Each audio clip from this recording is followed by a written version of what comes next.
And welcome back, ladies and gentlemen, to the Eagle Eye Podcast L3 edition. It's episode 22, and today we're joined by a very, very special guest. But before I introduce the man himself, let me introduce my co host, as always, Mr. Dylan Jimenez. Dylan, how are we?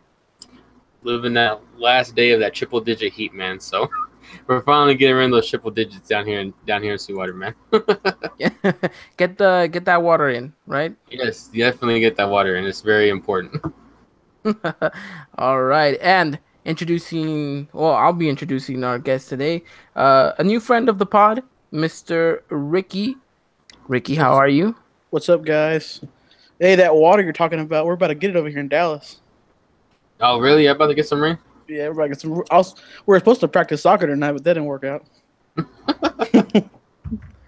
Well, I mean, at least you guys will get some rain. Over here in California, I think we're officially back in a drought. I'm not so sure, but I haven't seen rain in a while, so I think rain is gonna be one of those things that you tell your kids that it happened, it used to happen, it just doesn't happen anymore. Hey, man, you're probably right. Mother Nature just doesn't seem to like the California life, but it's okay because somehow we'll make uh, fake rain and substitute that with real rain.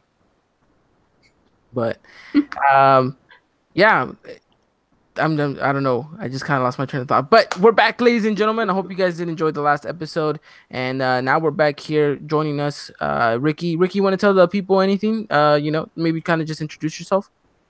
Well, I'm from Dallas. Your guys' last podcast, man, I was really intrigued by it. I mean, I know I told you before that I don't speak much Spanish, so just the fact hearing you guys talk about stuff in Spanish and not being frowned upon, because you know how it is. So Yeah. I mean, I'm just thankful you guys let me come on here, man. It's awesome. I'm glad to be here.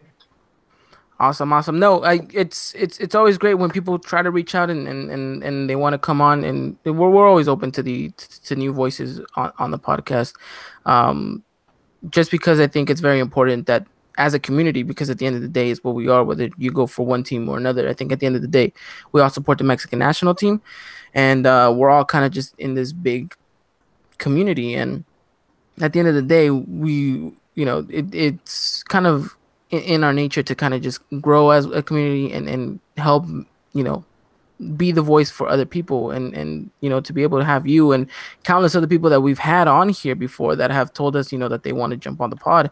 It's just great to be able to kind of give you guys a little bit of a segue so you guys can speak with what you guys want to know. And I appreciate that. Alrighty, well, Dylan, you ready to jump into this?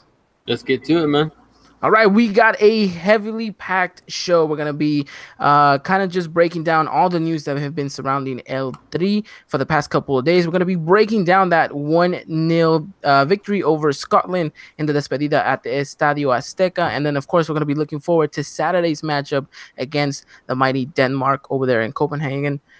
And yeah, gentlemen, are you guys ready to talk about this? Let's do it. Yes, definitely.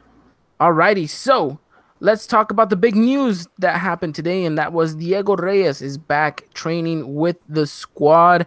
I'm going to throw it to you first, Dylan. When you hear this news and you hear that Diego Reyes is finally training alongside alongside everyone else, what is the first reaction that you get to this? That's very good news for the national team going forward into the Denmark game too, as well. A lot of doubt, especially whenever it came to the Scotland game. Diego Reyes, especially on this Cuadrado, were some of the big names that headlined that were doubtful, and obviously did not play in the Scotland game. And so, it's good to see him back in training and prepping for the Denmark game, which he'll probably get some minutes. I don't think he'll start, but we'll see how many minutes he gets whenever it comes to the Denmark game. And it's good going forward to go into Russia too as well. Ricky, as a fan, seeing that the one player that was maybe in doubt out of all of these, what was your initial reaction seeing that Diego Reyes is finally back training with the squad? Makes me happy. I'm real excited for him. I mean, he's been down. He's been down for quite a while now. So for him to bounce back at this time is perfect for us, especially when we're lacking in the center back position right now.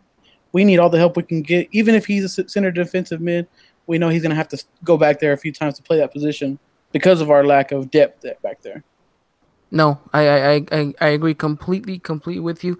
Diego Reyes is back in training, but there is still doubt as to whether or not he will be 100% ready for the World Cup. We will see by Saturday if he will get minutes against Denmark. Shout out to Mr. Tom Marshall, who's just been covering the Mexican national team, has been keeping all of us up to date within the English community. So thank you to him, who's kind of helping break all this story down. And also, if worst case scenario was to come and he does not make it to the World Cup, I know Ricky was touching upon this a little bit too. Does that should that even worry us a little bit more because of that depth that he was talking about? No, I mean, to be honest, what I've seen right here in the chat too. Leva said, "I would rather have Eric Gutierrez than Diego Reyes because he's a true defensive midfielder." To me, I think Diego Reyes is one of those guys that Juan Carlos Osorio likes and is going to want and trust in Diego Reyes too as well. There's always been surrounding two people saying, "I don't want Diego Reyes on the national team. Diego Reyes should be on the national team." It's really a 50-50 on this player. And so, really, he's just one of those players too, like I said, that Juan Carlos Osorio trusts, and he's going to obviously take if he's going to be healthy and fit. Yeah. He's one of those, like we talked about in the last podcast. He's one of those players that have been under the Juan Carlos Osorio era, and that Juan Carlos Osorio trusts a lot in. Let's hope for his sake, because I think he's very adamant about going to this World Cup. He's been working real hard. Of course, you can only speed up a recovery so much without actually even hurting yourself even more. So, let's hope that Diego Reyes does actually make it, because he does add a little bit of that depth. He might not be a center mid in the works, kind of like Eric Gutierrez. And even to point out the comment, I don't really think Eric Gutierrez is a defensive midfielder, if I'm mistaken. No, I don't think so either. He's more of a playmaker. He is. He's more of a center mid that can go into the attacking. Yeah, so it's very interesting on that decision for them to call Gutierrez instead of calling somebody who we can use in that center back position. I mean, the whole Alanis leaving him out, I agree to a certain extent, because he's not been particularly good for Mexico when he plays for the national team. He hasn't. I mean, he's proved that. He went with the Gold Cup last year. I think it was one of his worst tournaments he's ever played. But I mean, it's just interesting that they call a creative midfielder when we see with all the talent up front with those creative midfielders that we're calling another one. So I'm interested. I mean, maybe they can slide. I mean, I don't know who they could slide in, but it's just interesting that they went with that pick. It is a little bit interesting. And I think one of the players that I think me and Dylan both kind of were rooting for that would stay, but we kind of had already thought that he wasn't, was Jesus Molina. A player that can play in that center defensive mid role, who, does it very well and has done it very well. And even can slide into that center back position, because we've seen it. He's done it a little bit with Monterrey in this past season when he's needed to. So I think he was one of those players that too could be very versatile. But unfortunately, I think Juan Carlos Osorio decided to not take him. And Osorio alluded that he was going to take him. Yeah, it was very, very strange that he left him off, because he talked about how he's versatile in the air and there's no other player like that on that team. Exactly. So that was a shock to me. And I think it's an important thing to remember, because I think one of the things, if you look back through the trajectory of the Mexican national team, what is the one thing that we've always every critic has always said about Mexico? It's that in set pieces or in the aerial battle, we always seem to not be the better team at it. We've always struggled in that sense, regardless whether it be the height or not the quality of players. But now you have someone that could definitely bring that quality into the team, and you could utilize him in a very good way. But now you kind of just leave him off the squad and send him home. You kind of have to worry that do we have enough players with that aerial battle that Juan Carlos Osorio was saying Jesus Molina is so good at, especially with Germany in our group. Yeah, I mean, those are big guys, so it's like that's very strange that again Molina was left off. Yeah, Molina is one of those big debatable players. A lot of people will debate about Molina not going. But I think you still look at the squad, and I think it still gives you hope, and you still trust in the decision that these players will go out there and prove and hopefully make history.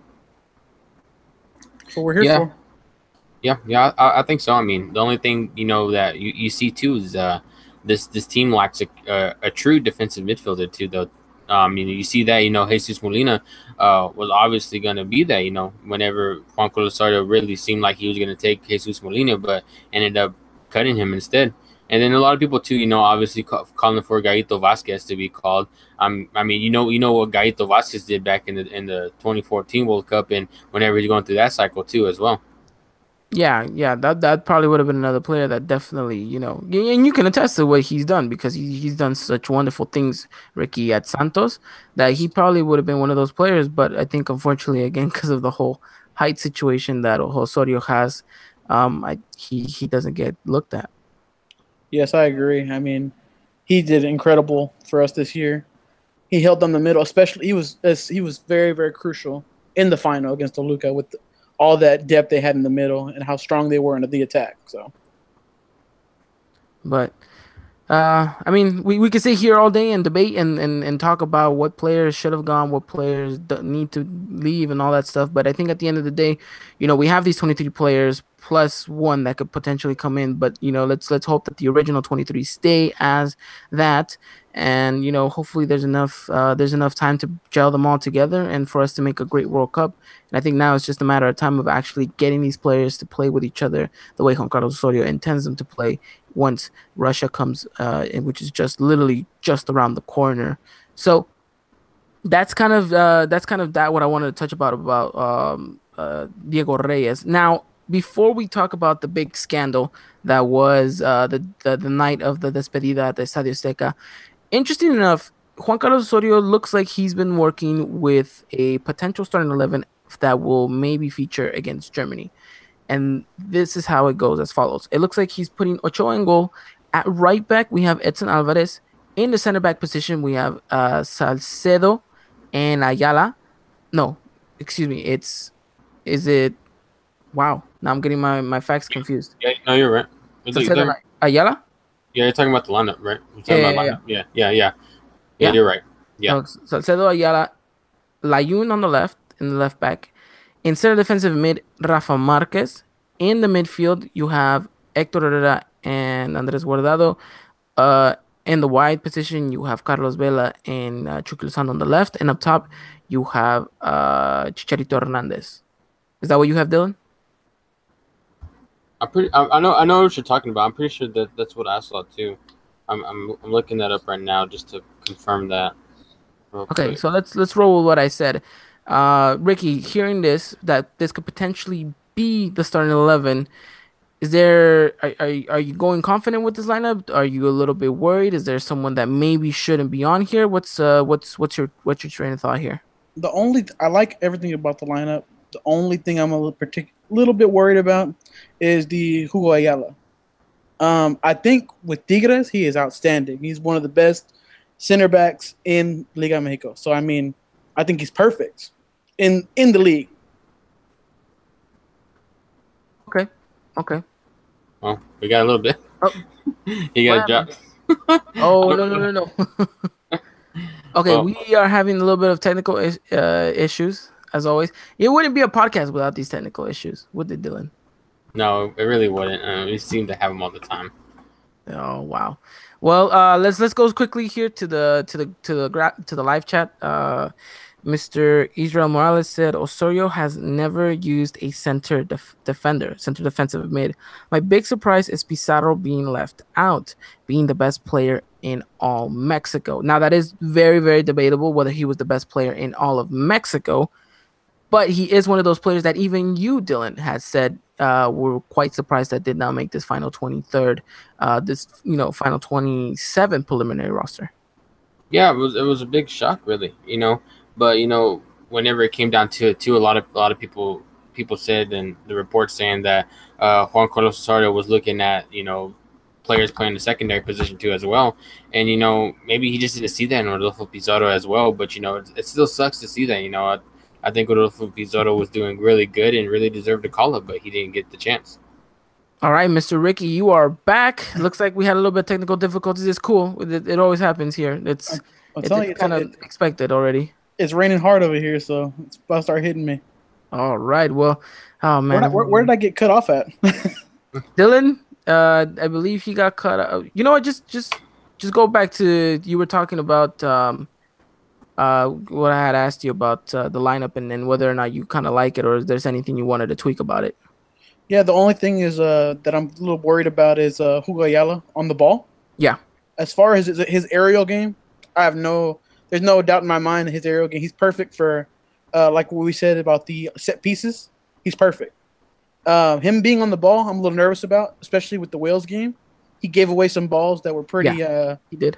They were pretty bad, and I didn't like it too well. Again, that's why I hope that Diego Reyes comes back. But again, back to the lineup, I think everything looks good besides Ayala. Okay, interesting. Now I have a couple people on the live chat that say that they would rather prefer to see maybe not Ayala start and not Rafa Marquez start either.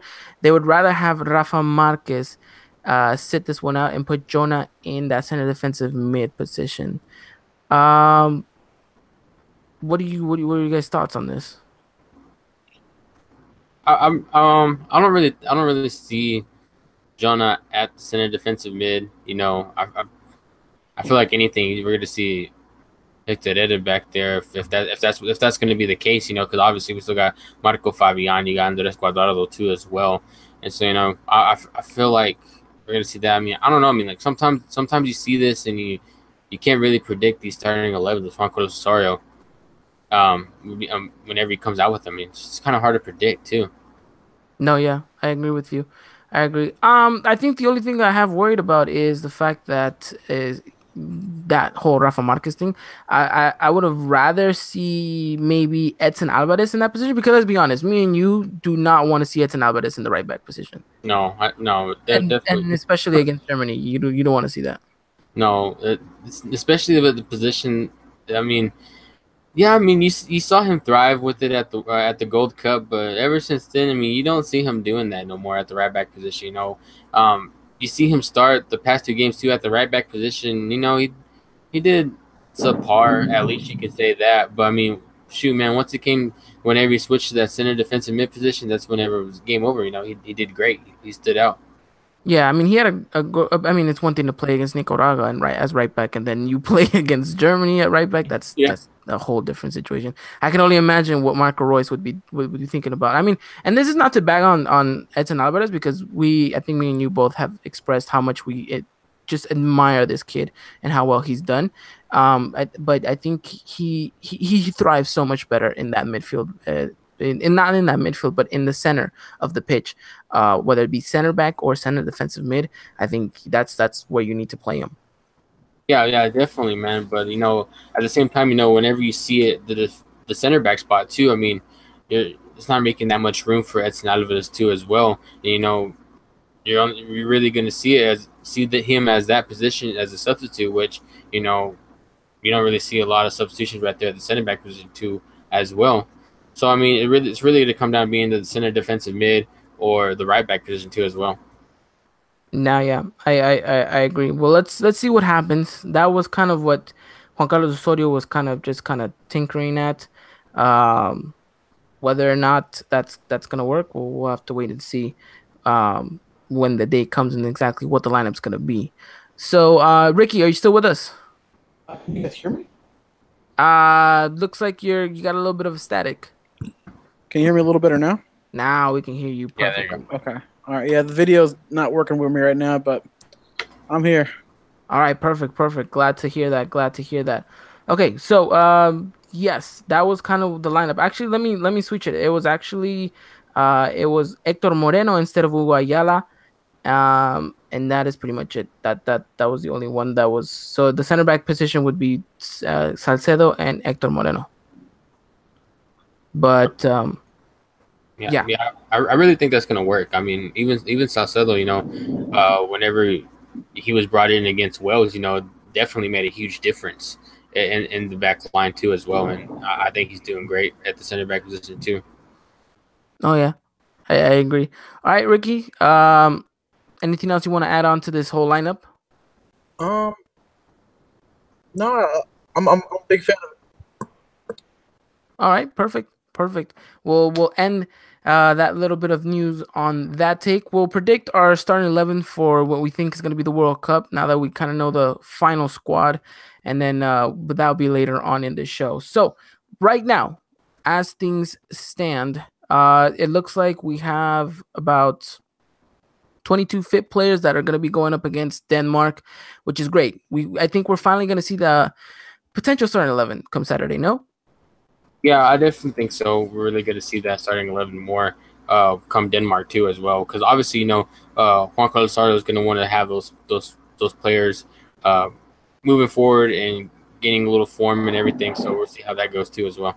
Alrighty, now let's talk our last bit of news about El Tri, and thanks to La Resaca Americanista, our good friends down in Mexico, he reports that Herrera is back with the team in concentration in the hotel at the training camp after coming back with potentially less teeth after rumors state that he went to go take time out to go see his wife. And why? Well, because the tabloids kind of exploded with news of the Mexican national team members having a party afterwards against the Scotland game, and which reports of about 30 allegedly, this is not confirmed, allegedly escorts, VIP escorts that were there. There was a whole bunch of players involved, just to name them off the top of my head. Gallardo, you had both of the Dos Santos brothers, Hector Herrera, as mentioned. I think Jimenez was there, Ochoa was there. All of this kind of happened. All of this went down, and this kind of was kind of blown up and made into a really, really big scene. And obviously, right before World Cup, this is not exactly good publicity in any regards.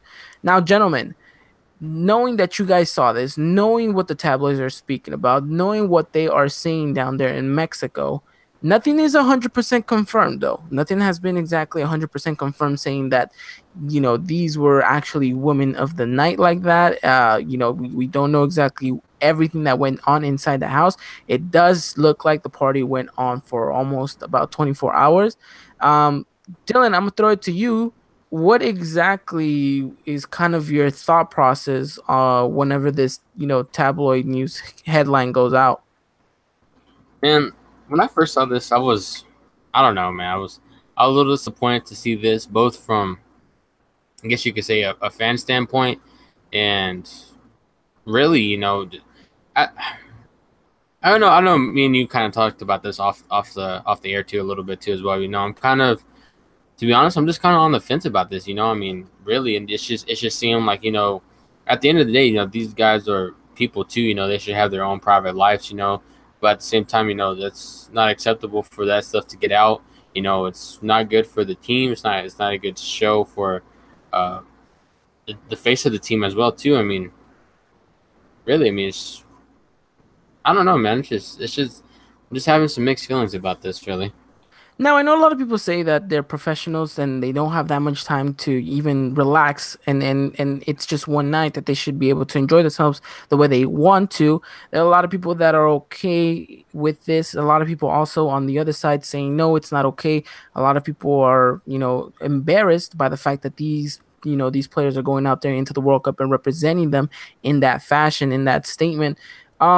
And maybe just to kind of throw my 2 cents in there, I'm kind of in kind of the same kind of limbo as you, Dylan, that I kind of want to believe that these players did not, in any way kind of do anything bad, but at the same time, you kind of have to remember that this isn't the first time that some of these players have been involved in kind of a scandal like this.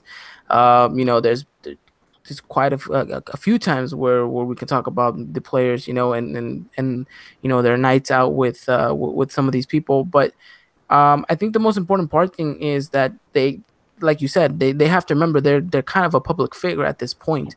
They're role models to a lot of people. A lot of little ones look up to them, and a lot of them want to be them when they grow up. And you can hear countless of stories of how a player is really off the pitch and whatnot. But I think they owe it to themselves, and I think to the rest of the nation, especially in the World Cup year, that they should be able to keep their image as good and as clean as possible. And regardless whether or not these allegations are 100% true or not, I think it still looks bad upon them, and they could have easily found maybe a different way to maybe enjoy themselves and not kind of cause a scene like this. Ricky, I'm going to throw this to you. What were your thoughts on this whole scandal? I'm in the middle too. I mean, these guys, they're at the end of the day, like the secretary said for the federation, that these guys pretty much are grown men. It was a free day. They're free to do whatever they would like to do on their free days. Yeah. At the same time, they are on the biggest spotlight. I think of all the national teams, they're going to be the biggest spotlight besides the champions in Brazil. Mexico's definitely up there in top 5. So it's a bit reckless and careless to do the stuff that they were doing. And I mean, I feel like it's put people like Hector Herrera in very difficult positions where now he's got to explain to his family what he was doing. So then again, this is the good thing about having Marquez there, was that he can pull these guys aside and talk to them, give them a stern talking to, and say, this is you guys are in the spotlight. You can't do this. And especially it coming from him with what he's going through, I think it'll resonate with the team to where we'll be good for the World Cup. I agree. And then I'm not the only one that will agree with you. I think maybe Dylan agrees as well. And also right here, Mr. Leyva from the group chat said he said literally the same thing. He says he hopes Rafa really put them all in their places after that night. And I really hope so, because let's be honest, it's and some of the players that were named are quite shocking to some of us. But still, regardless of the fact, we're all down the middle here, because we want to believe that these are good. They know what they're doing. They didn't have a mindset, but you also look at the pictures, at the tabloids, and hear this and that you're kind of skeptical about it, but you don't want to believe everything you hear, because of course I think the best kind of outlet that you can have is actually these players coming forth and actually speaking about the situation. And also, I mean, we know the way the Mexican media is. I mean, it's very, very dramatic, I guess you can say. So yeah. I feel like I think the story is a little accurate, but there's also some things that are stretched, that are very far-fetched. I heard that there was one speculation that the lady or guy, whoever reported this, even said that they were there an hour earlier than the national team got there. It was just a whole miscombobulation where it doesn't fully make sense. Yeah, so it's just people were taking these little facts and they were running with them. So, journalism at its finest in Mexico. Yeah, that's exactly what I was gonna bring up too. Is like, you know how the press can be too in Mexico. So, but I mean, Ricky just basically covered it all for me.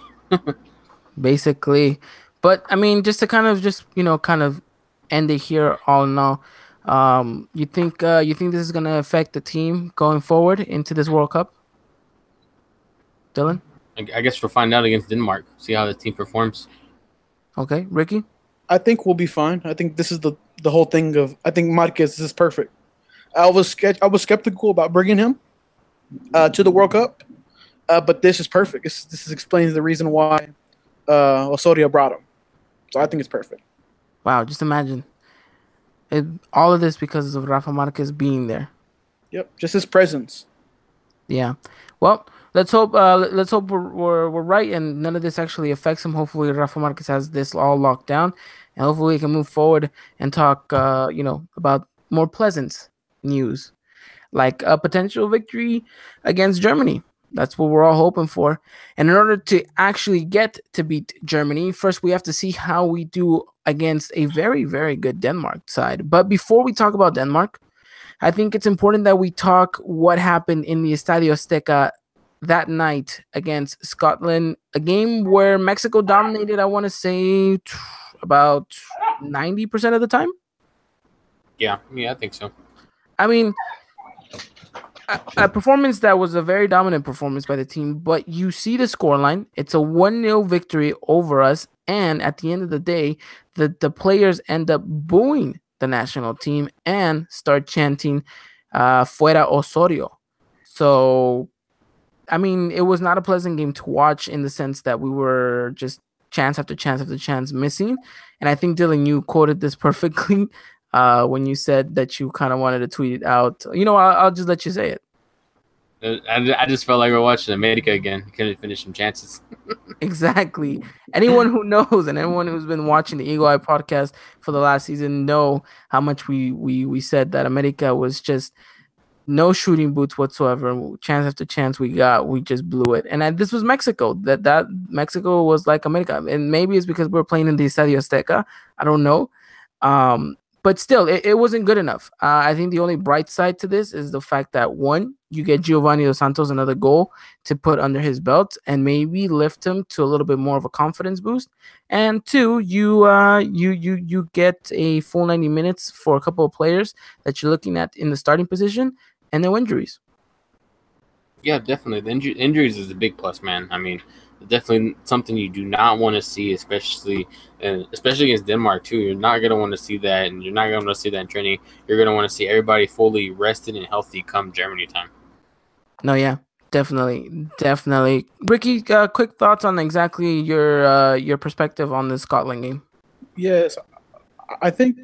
Y'all hear echo, guys? What? Do y'all hear echo? Just very little. Very little. Okay. I feel like Giovanni, that was his ticket to the World Cup. I feel like before that, I think he was out, but that goal saved his chance. Okay. All right. Understood.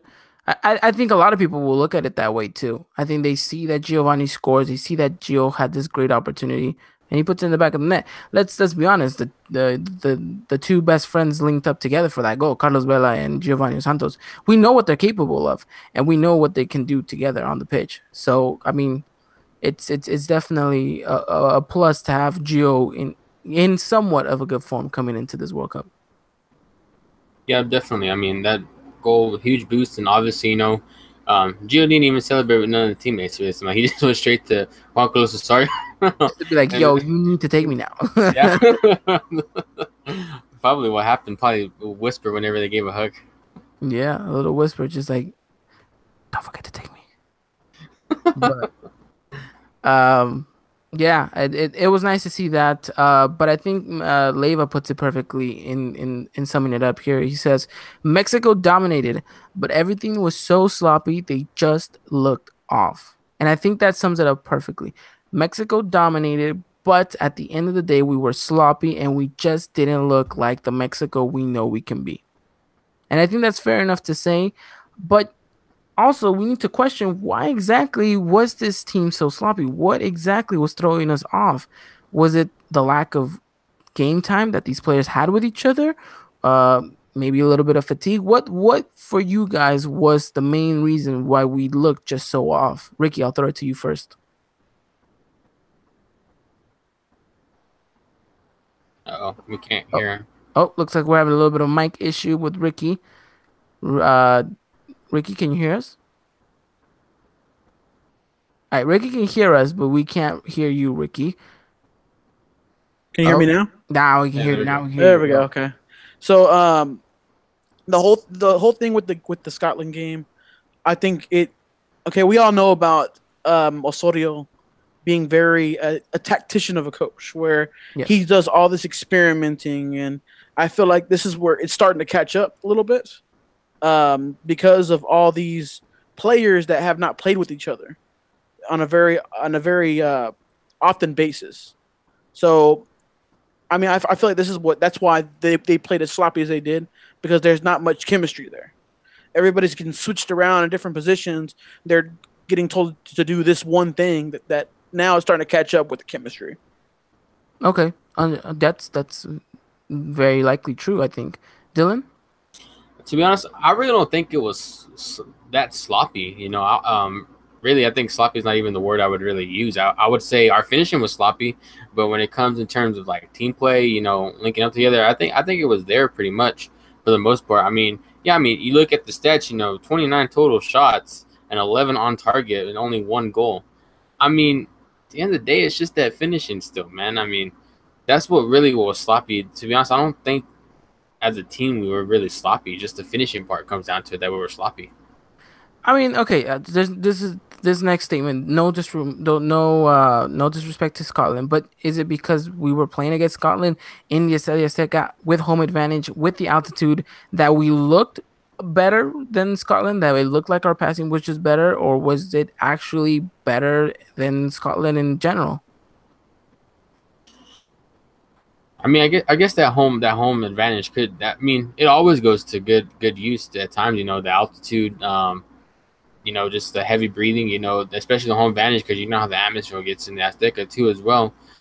But at the end of the day, Scotland had their not necessarily fair share of chances. They didn't really have that many. I can't even remember a Scotland chance.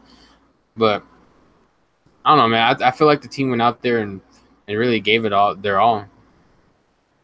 Okay, that now you touched upon atmosphere in the Azteca, and that's important that we jump into this next topic because the stadium just seemed to get even angrier as the minutes went by, as the chances kept missing and missing and going, that eventually the stadium turned on the team.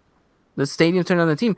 When Scotland was moving the ball around, they were olaying the Mexican national team. They were chanting Fuera Osorio, and they booed the players at the end of the 90 minutes.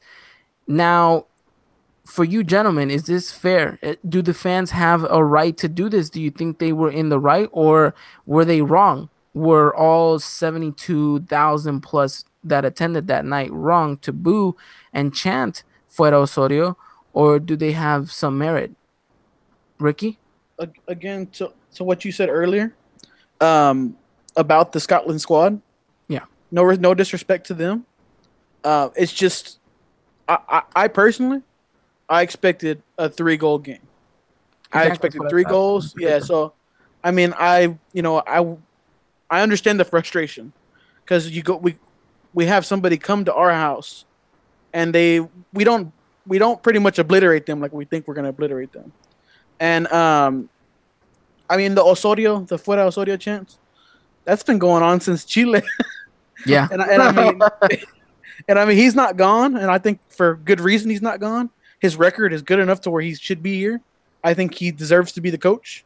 There's things that he does, like the experimenting, that really just makes people angry, and that in particular the Mexico fans. Yeah. Dylan? Yeah, I mean, I get it too. I did expect a 3-goal game from Mexico. I guess you can say with all the chances, you expect a little more too, as well. But hats off to Hennessy, man. Oh no, it wasn't Hennessy. No, Hennessy's Wales, man. Yeah, I don't know what I was thinking. But to the goalkeeper too. I mean, he had a handful of saves too, as well. Whenever you look at it too, but really, I don't really think this goes back to Osorio, man. I mean, you look at this 11, and you think to yourself, okay, this is 11 that's going to go out and get a very good performance and a convincing win. But the players didn't do that itself. I mean, you can only do so much coaching. You can only do so much on the sideline too, as well. I mean, the players got to go out and execute the game plan too, as well. Which I think they did to some extent. I think you have to give Osorio the merit that he feels his team out.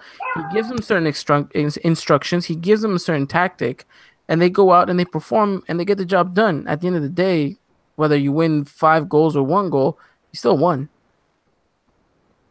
Yeah, and I really think this win will carry over too, as well.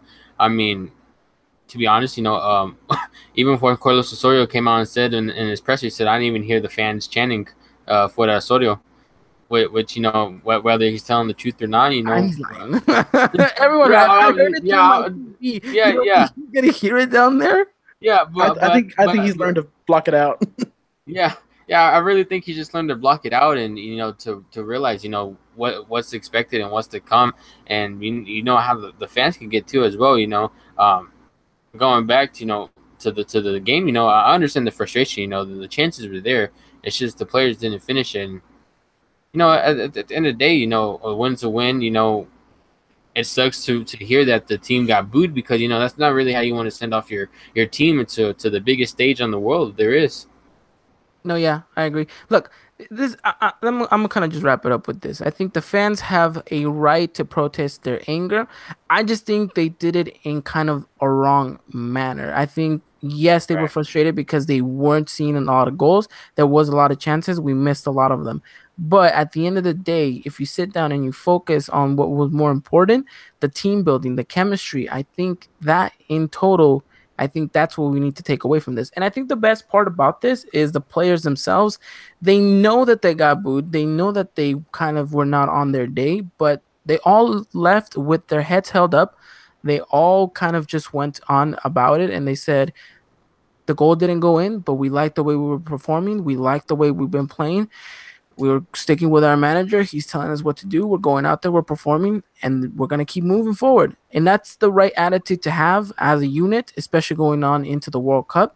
I think it's exactly what you need to see. And I think that's just going to grow the team more as a whole. And hopefully, come against Denmark, we're going to see that because we're going to talk a little bit about that game. Let's be honest. Denmark is no Scotland. No, it's not. Not at all. Not at all, man. It's going to be a different from Scotland, obviously, but I feel like they're playing Denmark to get a feel of what it's going to be like to play Sweden. That is true. That is true. Well, let's jump into that preview then, gentlemen. Mexico will be playing Denmark on Saturday. I believe it's 10 o'clock in the morning here, Pacific time. That means it's noon-ish for you guys over there in Texas. And, of course, that is 1 o'clock for our people down in the East Coast. Gentlemen, you excited about this? I think it's been a while since we've seen a little bit of some good football action. You guys ready for this Denmark game? Yes, it's perfect. It's a perfect dress rehearsal for the Sweden game. It's the first time that we're seeing a number 10 player in with Eriksen, the Tottenham center mid. So, I mean, I just think it's perfect for any game against a European team is good for Mexico. Any game against a European team. Unfortunately, the Croatia game, hopefully they've learned from that and they were able to move forward and tweak the things that they need to tweak in order for us to be able to hang with these European teams because these are the ultimate tests for us. That's true. Dylan? Yeah, definitely, man. I feel like the team's grown since the Croatia game that Ricky mentioned about. But it's going to be interesting to see how the starting 11 comes out too, like that, because we're going to see the players that are potentially going to be starting against Germany too as well, and seeing who Juan Carlos Osorio is going to want to start too as he substitutes those players in too as well. I think the most beautiful thing about this is the fact that you're so close to a World Cup that now you need to kind of feel that starting 11 on both sides, Denmark and Mexico. You start to need to feel those starting 11 players because you want to get rhythm, you want to get chemistry, you want them to start, getting used to that. Because I see in the group chat that someone says, I'm really hoping Eriksen plays. I think all of us are really, really hoping that he can play. Although it looks like Leva is breaking a little bit of news for us. It looks like Eriksen might not play because of the birth of his new child. Wow. Let's see whether or not he does make it. Hopefully he does because he's going to be a great test for us. But if you look past Eriksen, there is so much good talent that this Denmark team has. Yes. Now, luckily for us, I think this is the best bit of news. Lord Bentner himself will not be in this squad. If so, I think maybe we would have, called it a wrap and kind of would have gave Denmark the points there. Not even the points of the victory, excuse me. Yeah, I think so, man. Carlos Vela was always better than him at Arsenal. That would have been nice. But yeah, the kind of maybe face to this team that is Lord Bentner not going to be there. But you look at some of the players that they have. I mean, you see Poulsen, the Leipzig striker. You see just kind of the midfield that they have. They have some really, really good talent. Obviously, Eriksen being kind of the big name for them. But all around, I think they have such a really, really good squad that I think will be the perfect test for us right before the World Cup. Because this could be a game to prepare us for Sweden. And it could also be a game that could prepare us for Germany in the fact that this Denmark team is going to be physical. And we know that the Germans will be too. I mean, Yeah. their center back is the center back that used to play for Liverpool and now Sevilla, Cajer. I Oh mean, yeah, yeah, Okay. he's an elite center back in the world. So, I mean, it's not as elite as the back four for Germany, but it's still good to have that kind of talent to be able to play against it. So, I'm excited. I'm really excited for this game. and And let's not and forget to. Oh, go ahead, Ricky. Go ahead. and it's also their send off game. So they're playing with something. They're playing with a chip on their shoulder. So Oh yeah, for us, it'll be definitely. perfect. Definitely, exactly what we want. We want to be that upsetting team. We want to go into their stadium and be able to take it down, because that's gonna be great for morale for us. To be able to beat a team like Denmark, which let's face it, a lot of people will look at Denmark and they're like, oh, it's just Denmark. Like they don't see this as a very good squad because Denmark never really has had kind of like a Ronaldo or a Messi esque type of team. But like we mentioned, they have so much potential, so much good players. Uh, you know, Manchester United's own legend goalkeeper son Kasper Schmeichel is going to be on the field most likely, the Leicester City goalkeeper. I mean, you're going to see a lot of really good players out there on the pitch, and I think this is perfect for us. This is absolutely what we need. And exactly what do you guys want to see from whatever 11 players field that stadium? What do you guys want to see from the Mexican national team, Dylan? Really, going back a little bit, talking about the starting 11. Whenever you said what do you want to see from the starting 11? I really think we're going to see maybe 5, maybe pushing it a little, maybe 6 players that started against Scotland that we're going to see again start against Denmark too as well. And so you're going to want to see this. You want to see the same momentum going forward. You want to see the same style of play and the same chances created too as well going forward. And obviously just finishing off the chances whenever you have them, because that's something you're going to want to do against Germany. Because if you're not taking your chances against Germany, then it's going to hurt you in the long run. No, yeah, definitely. Ricky, what are you looking forward to this side? Uh, simply goals. We need goals. Goals. I mean, it's one of those where that's gonna boost morale alone. It's just getting goals, getting on that score sheet, getting players' confidence up, and I mean, ultimately that leads to a win, and that's what we need. We need to win. That way, the morale's boosted. That way, our players are they're coming in hot. It's very very big. We've seen teams in the past where they come in hot in the World Cup, and we saw Colombia. They came in hot, and look how far they made it. So No, I yeah. mean, it's very, very big on form. Form is just very, very essential. And right now, I think our form is very. It's at a median right now. So I mean, we need to get over that median and get going forward. That way, we can get far in this World Cup. Alrighty, gentlemen. I agree with exactly what you both said.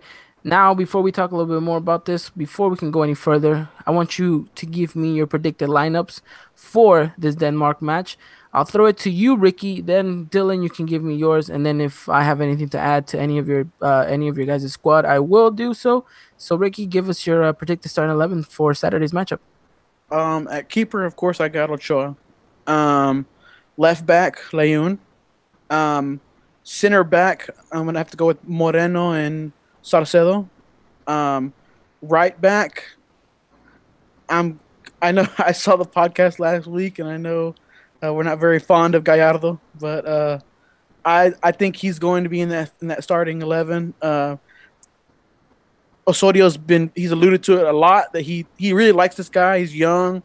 I'm personally, I'm not a big fan of him, but I mean, I'll go with it. We don't have much depth back there, so I'm Yeah. that's fine with me. At center defensive mid, of course. I know this sounds weird, but Ache has always been a box to box Yeah, he has. midfielder. Always.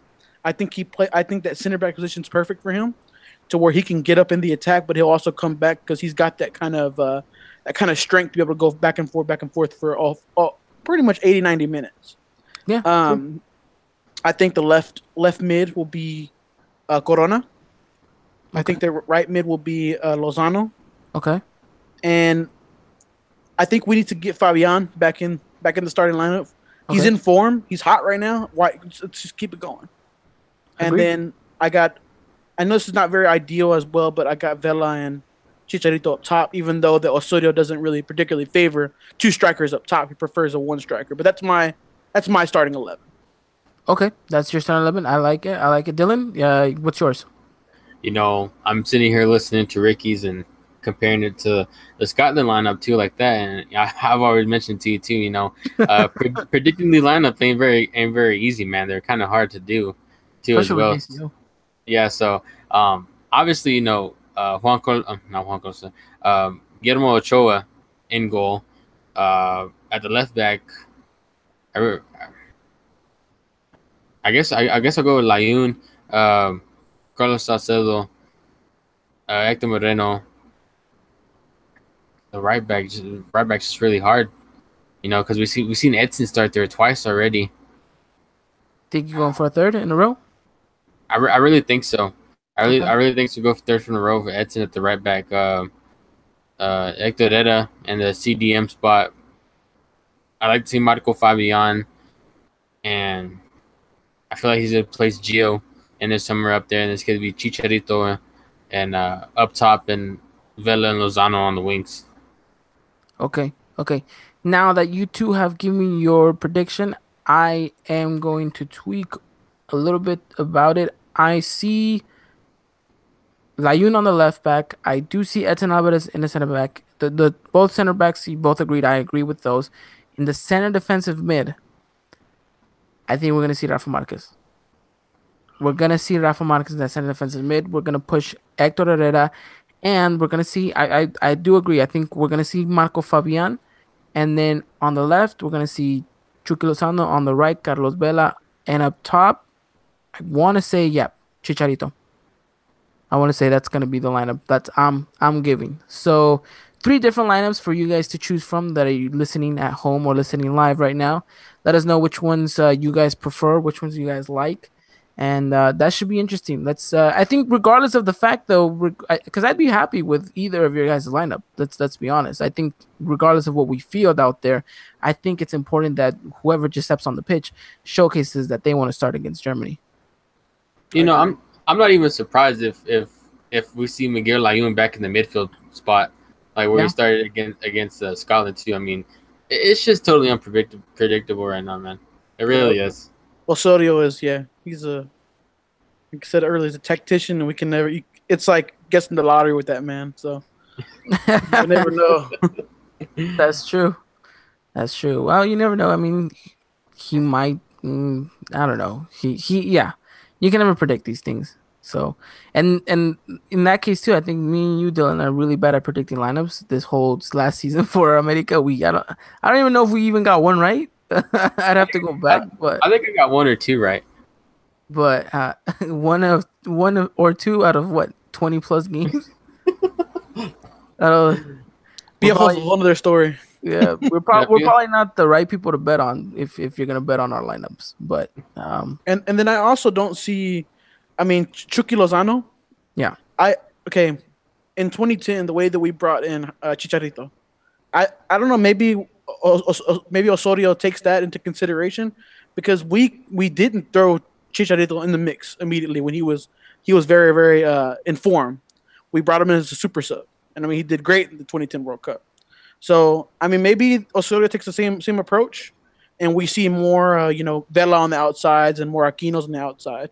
So I'm just real curious. I mean, it's already a week away from the World Cup. It's getting really, I get goosebumps. Just it's so I love every 4 years, so I'm excited, man. I'm really excited.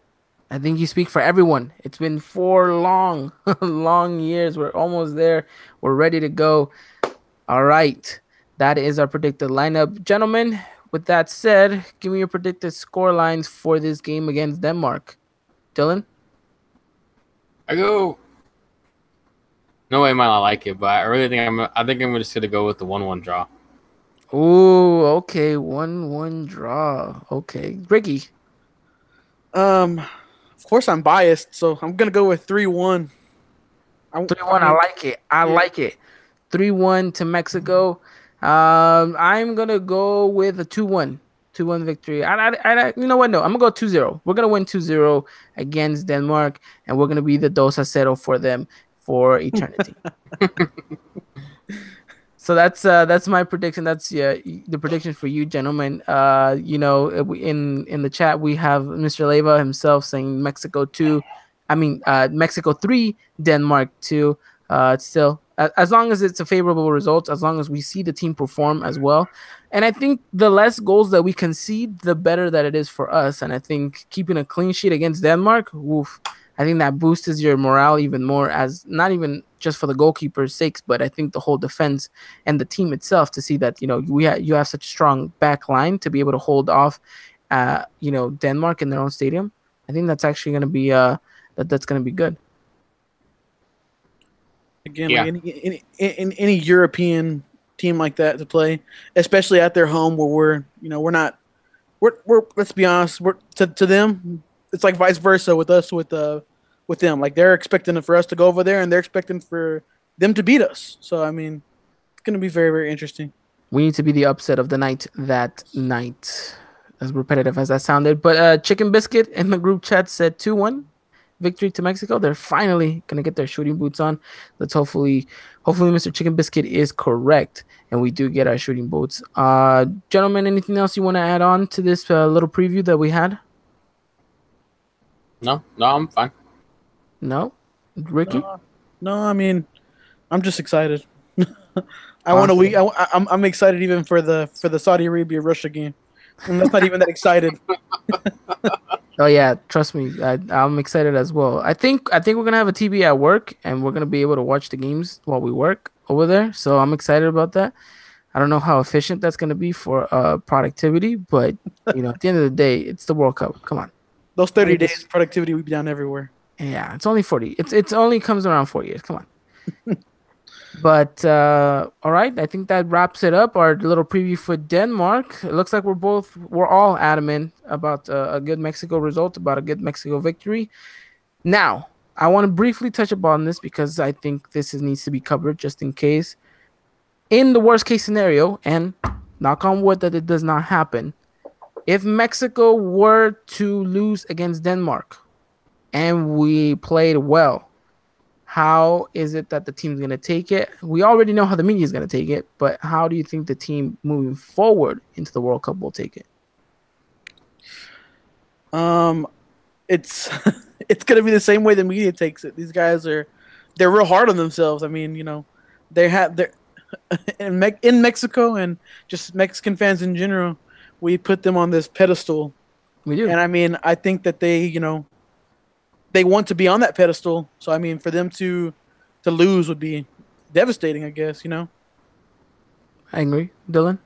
Yeah, the thing is though, I feel like with Rafa Marquez and Juan Carlos Osorio, they're gonna take away the positives, and they're gonna implement these positives into the training, and obviously they're gonna take those weaknesses that they had, some things that they struggle with, and put that into training too as well. Because how much Juan Carlos Osorio loves to take his notebook out and just write stuff down. That is true. We'll see whether or not it's blue pen or blue ink or red ink at the end of the day. I hear them talking about that lately, and it just makes me laugh. Like, gosh, that's how much the eyes are on Osorio. Exactly. That's how much that they can differentiate from each ink that he uses. So we'll have to wait and see. Hopefully, though, like I said, the result is in our favor. We go out there, and I have faith in this team, and I have faith in these players that they can go out there and prove that we're the much, much better team than Denmark, even though Denmark, like we mentioned, has a very, very good squad and very, very good players. Hopefully, Eriksen can feature, because I think having the number 10 for Denmark out there is going to be a great challenge, not only for our defensive unit, but also for how we can hold the midfield down with a player that knows how to run it very, very well. So I think that wraps it up, gentlemen. Like you said, nothing more to add, right? Nope. I don't have no more. All right, and so we are very confident down here at the Eagle Eye Podcast that we will be getting a result. Now, for those of you who are interested in this matchup, remember, it's Saturday morning. Get yourself some bread, some toast, and a little bit of coffee, and get ready to watch this if you're in the Pacific Coast. If not, then get yourself some lunch, because everywhere else you guys will be enjoying this, and the sun will probably be out. Without anything else said, gentlemen, I think we're all, excuse me, I'm just so used to saying both because it's usually just me and Dylan, but I think we're all ready to see a team perform, and like we said, we're just a week away from the World Cup, which is exciting. Yes, finally, after 4 long years. 4 long years. I didn't have this beard, so that's how long it's been. 4 years and still no era penal. No era penal. Mr. Chicken Biscuit said, get some pan dulce. Yes, it's a pan dulce indeed. All right, well, that wraps up the L3 edition. If you guys want to follow us on Twitter at the Eagle Eye Pod, we'll be live tweeting this match as much as we can, giving you guys the very most important just details about it, and then of course giving you guys news updates as we go. Mr. Ricky, let them know where they can find you on Twitter. I'm on Twitter at Thick Rick. As you see, I'm thick, so my name's Rick. So at Thick Rick. So I mean, I'm always on there. You know, feel free to follow me. Let's talk soccer. I mean, these guys. I appreciate you guys. You know, letting me on here is awesome. I mean, I hope one day I can come do it again with you guys. And I don't have so many technical difficulties. No, it's okay. Yeah. Encourage them. Yeah, but I mean, you know, you guys have been awesome. I'm glad, you know, we were able to form this friendship, you know, that we can continue to talk soccer, support Mexico, and, you know, whenever the Liguilla comes around. No, yeah, we can be enemies. That is true. We can be sports enemies. That is correct. No, it's wonderful to be able to connect with people like you all around the world. Thanks to the world of Twitter, to the world of YouTube, all this social media. It's amazing. You know, we've made a new friend in you, and a friend of the podcast as well. We'd love to have you on again whenever Santos and America play. I think you're the right person that we're gonna call to get that preview done, my man. Yes, I'll be waiting. and then I'll make sure I wear my Se Se Pudo shirt, okay? Okay. Okay. All right. Oh, man. All right. Well, Ricky, thank you so much for coming on the podcast. Thank you so much for being a great guy. Make sure you guys do follow him on Twitter. The guy's amazing.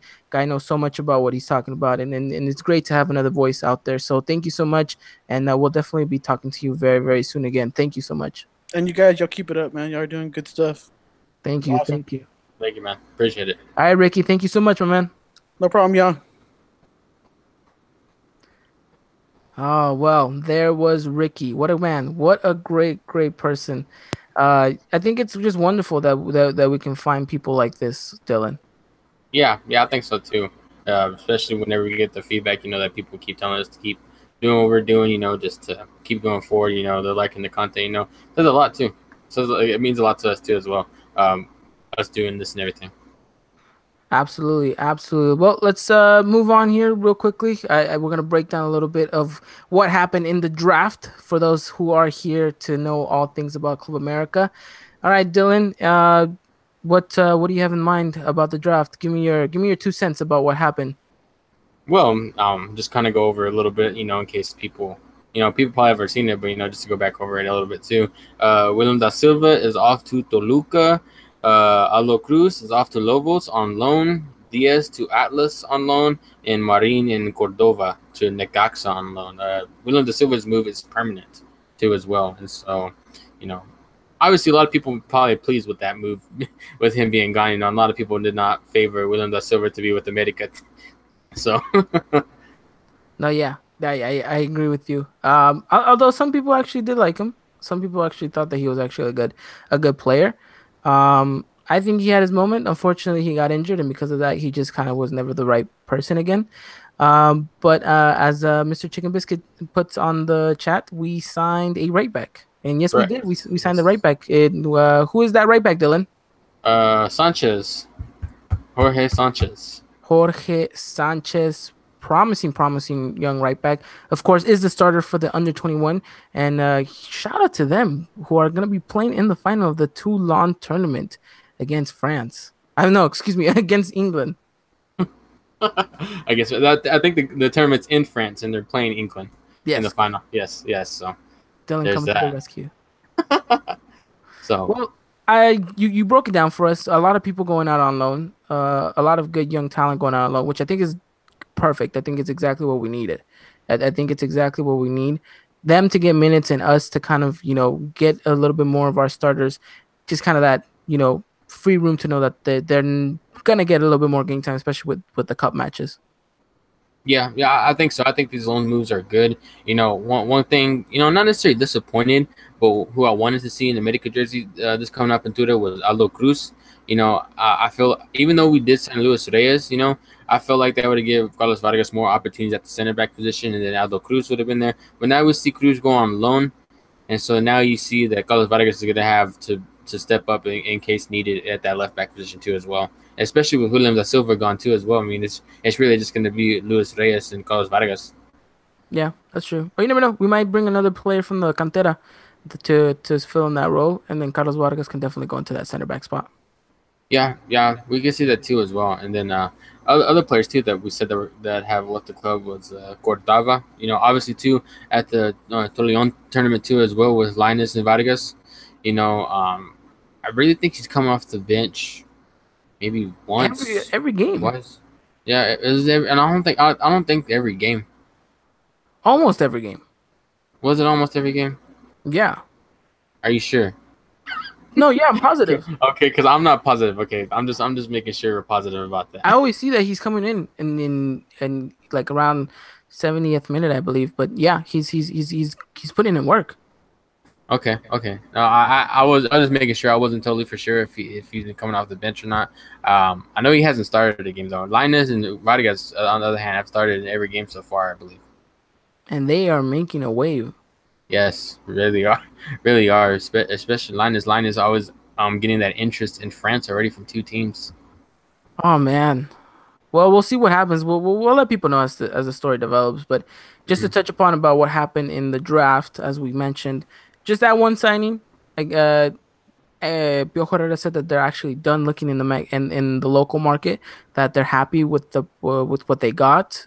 Oh, as crazy as that sounds, we only got one player. But now it's just a matter of kind of wrapping up the whole foreign striker that we're looking at. Yes, which really we haven't heard nothing more than the talks are in advance with Luc De Jong too. Nothing more than that. I know Ivan was telling me you were telling me last night too, Ivan, that Joseph Martinez from Atlanta United is on the radar for America too, and I can't remember the other one you told me too. His name is Dost. I don't know. From Sporting Lisbon. Yes, from Sporting Lisbon. Okay, yeah. So I mean, obviously, you guys, just we'll keep our eyes on that. Nothing more has come from the Luc De Jong talks too. They are in advance as the last thing we heard, and obviously the two other players that we mentioned too as well. If our good friends from the Resaca Americanista are listening to us right now, is there any updates that you guys know of? I guess we'll just kind of wait to see if they're still listening, and they can write something in the chat. If not, I guess we can reach out to them and see exactly what they've heard down there, because of course they're a lot closer to the club, and they get to hear stuff a lot more than we do over here in the States. Another one too gone that we haven't touched on yet was Güero Diaz gone to Atlas. He's a player that I just feel like he just did not grow enough. He reminded me so much of, let's see if True Americanista fans remember this guy, Danny Marquez. That I don't know if you remember him. No, I don't think I was Americanista, but you weren't. You got baptized into that culture. Yeah, he reminds me a lot of him. For those of you who do know who he is, he was just kind of one of those promising young players, kind of like Zúñiga in a sense. You know who Zúñiga is. Yeah, I know who Zúñiga is. So he, one of those players that he came in, he looks like he was going to be that great number 9 that we needed. Didn't get enough time, and with the few little minutes he got, he wasn't able to do a lot. He was kind of inextinct. He kind of didn't really exist on the field whenever he was on there. He had his couple of goals here and there, but after all, at the end of the day, it's just like Güero Diaz. It didn't work out for him. And, these things happen. I mean, the kid has great talent. We've seen him not only in what he's done with the Sub-20 in America, but what he's done with the Mexican national team in the U20s also. He's got talent. Yeah, I think so too. And one interesting stat, it kind of goes off the subject of Güero Diaz that I'll bring up in a minute too. But really, he was there. He did make a couple appearances, with the senior team too as well. But just wasn't there too for really. If you think about it too, you get the occasional header on goal, but it doesn't get in the back of the net. It's either over the bar, it's too wide, or just go straight to the keeper. Really, there's not a lot that comes with Weddle Diaz to me. Yeah, yeah. Our good friends, Football Forever. Make sure you guys go subscribe to them. Said I remember him. He is now playing in Atlante. So shout out to you, Mr. Danny Marquez, who is playing in Atlante. Oh, how we miss Atlante. Not really, but they're just one of those teams that I guess will always stay in my memory for what they achieved in my time. But yeah, unfortunate for what it is that he wasn't able to, kind of sparked up the way Raul Jimenez has. But I think at the end of the day, this loan move could be perfect for him. Mm-hmm. And Marin also gone to Necaxa too. Interesting stat that I found within the 2017-2018 season. I'm guessing it's both the Apertura and the Clausura. With the Suventus, Marin was able to score 20 goals in that time. Wow, really? Mm-hmm. 20 goals. He's a natural goal scorer. Just again, not a player that got a lot of minutes. Mm-hmm. Yeah, I feel like it could be a little different, but I really think this loan move is good for him too as well. I feel like I want to see these guys succeed. Yeah. I want to see these guys succeed and come back and actually like fight for a spot and get some decent minutes when it comes around for the first team too. Now that we're talking about not old players, but players that maybe have been forgotten, this is a relatively player that played for us maybe like 2 years ago, probably. Do you remember Cachi Rivera? No, it doesn't ring a bell, to be honest. Really? Anyone in the comment section, let me know. Do you guys remember who Cachi Rivera is? He was supposed to be the Diego Lainez of his time. I'm just putting it like that. I'm just saying. Who remembers Cachi Rivera? I remember he then went on a loan to Veracruz, or I don't remember where he went, but let me know if you guys know. But Ricky, who was just on the podcast not that long ago, said Atlante equals easy win into 2000s. LOL. That's true. They except when they played America, for some reason, every time, as you've witnessed this, Dylan. Whenever we play against an easy team, they always play their best. I think we saw that against Veracruz. Exactly. And Clausura, man. Exactly. We snuck away with that draw. That draw, yeah. I'm looking at this now, and it seems like he's with the Mineros de Zacatecas right now. Oh, okay, so he's in the second division right now. Yeah. He went on loan with Veracruz, and then Ocaxa, and now he's in the second division. Like I just said. Okay. Yeah, Wow. So. All right then. Well, that's another story to tell though with the whole Cachi Rivera. But other than that, I think we covered everything transfer related wise. With the drafts going on, and everything. Yeah, the draft was actually, for the first time in a long time, I can say, very quiet for us. Yeah, I think so. Obviously, just waiting on some more news with this Jean thing going on.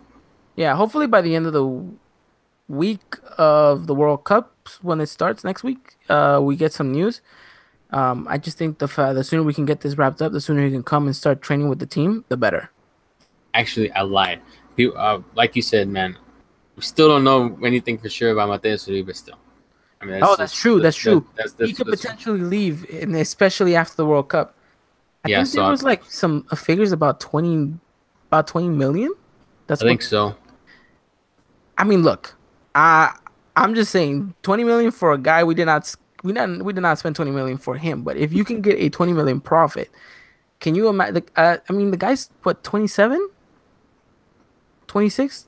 I want to say he's 26. I think so. He's not gonna get any younger. Let him go play in Europe in his prime.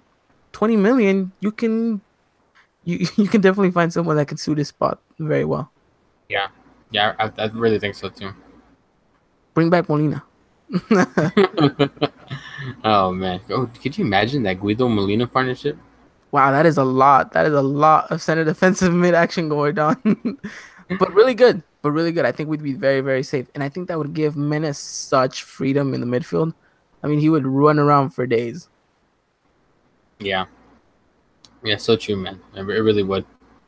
So our good friend Football Forever saying America needs a plan B just in case Uribe leaves, and I think the board and the staff are actually contemplating a plan B just in case, because if he has a tremendous World Cup, there's no stopping. For example, Napoli or a freaking Roma or a Premier League side that has money to come in and just pay those 20 million and take him. Yeah. Yeah. We're gonna see how that turns out too as well. So we'll keep you guys posted. A lot of news to come. Very little. We obviously had some news, very light news in the sense that we only got a right back. But we'll keep updating you guys as much as we can. And of course, throughout the whole month of the World Cup, you guys can always come back here, whether you're an America fan or not, to talk everything about El Tri. Me and Dylan will do our best to cover the team as well as we can. And hopefully we can see this team make history like no other. Oh wait. We did. I did leave out something that I wanted to bring up too. That something that the Eagle Insight tweeted about some players that were set on loan. Like for example, uh, Osmar Mares at Puebla. The Yeah. the players that are going to be able to go on a free after. Yeah. Oh, Yeah. yeah. Which is interesting because you think about the Pacto de Caballeros too, which Yeah, that's great. I think me and you were talking about this too. It's great that you brought it up. I think it's America setting an example in not just in the sense that this thing should be over, but in the league too, to say, let's give these players the freedom that they deserve. No longer kind of hold them to their own grudge. Just let them be, and I think at the end of the day, you win because you no longer need to pay them. hmm They're gonna be able to go on their own. To be honest, you were not gonna get anywhere near what you bought them for. So I think it's the right move to make, and it's smart, and I'm glad that we're kind of leading and setting an example. Yeah, because I remember Osmar Mares re-signed with Puebla, so he's at Puebla now.